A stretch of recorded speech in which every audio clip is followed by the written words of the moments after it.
أعوذ بالله من الشیطان الرجیم بسم الله الرحمن الرحیم خیر الناس من ينفع الناس. مسلمانانو ورونو دا وخت مونږ زمونږ سره دا یو وړوکی بچنګی دی، دا تاسو لیدی شئ. دې بچنګي له مونږ د سکول چې کوم بنین دی دغه مو له راواغستو سره د ټوپۍ او د جرابو. دې سره خواته زمونږ دا بل بچنګی ولاړ دی سعد، چې د دې والد صاحب په دوبۍ کې مهنت مزدوري کوله او وفات شوی دی. الله دې درجات بلند کړي، الله دې وبخي. سعد لم هم بلوز او ورسره بنین وغیره د سکول راواغسته. زویا سبق وی سوم کې زویا 7 کلاس کې، او ورونه دې شته نورو؟ نه. خویندې دې شته؟ نه. لکه یک کې یوازې؟ ماشاءالله. سبق وایه زویا، او چې ستاسو ضرورت ان شاء الله موږ به کوشش کوو چې ستاسو سره بار بار په رابطه کې. نو ته به څه وایې زویا؟ سکول په هغه کې راسره مرسته وکړه. سکول کې د سره مرسته وکړو چې سبق وایې؟ سبق وایه چې سبق وایې که نه ښه تیز وایه، خیر دی تیز د قشانو وایه. ستا سره د خپلو انکلګانو ته څه وایې چې مرسته د سره وکړي چې ته سبق جاري وساتي؟ ښه.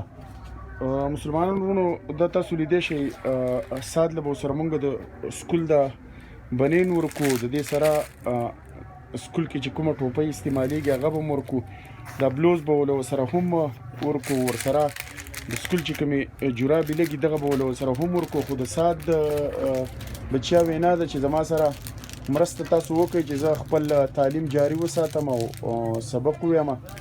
او مسلمانانو ورونو خدای دې دا سخته تکلیف چاته نه ښیي، د ده نه نور ورونه شته نه خویندې شته.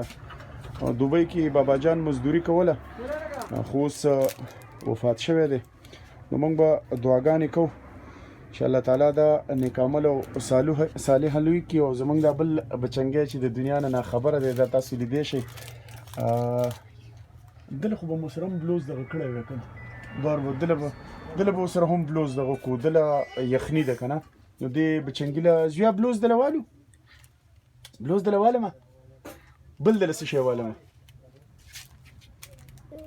بل څه شی دله والمه؟ مامۍ؟ مامۍ که بلوزه؟ ښه. نو به زه دې بچنګي له ورسره هم د بلوز وله راخلو. او ساده زویا بس خپل سبق وایه، او ستا چې څومره انکل جي دلې دي هغې ستا خبره واورېده. انشاءالله کوشش به کوو چې تا ته په تعلیم کې مخکې هېڅ قسمه تکلیف میلاو نه شي. او دعاګانې کوه، دغې خپل څومره انکل دلې چې ستا دي دعاګانې ورته کوئ. ملګرو په لوی الله سپارم.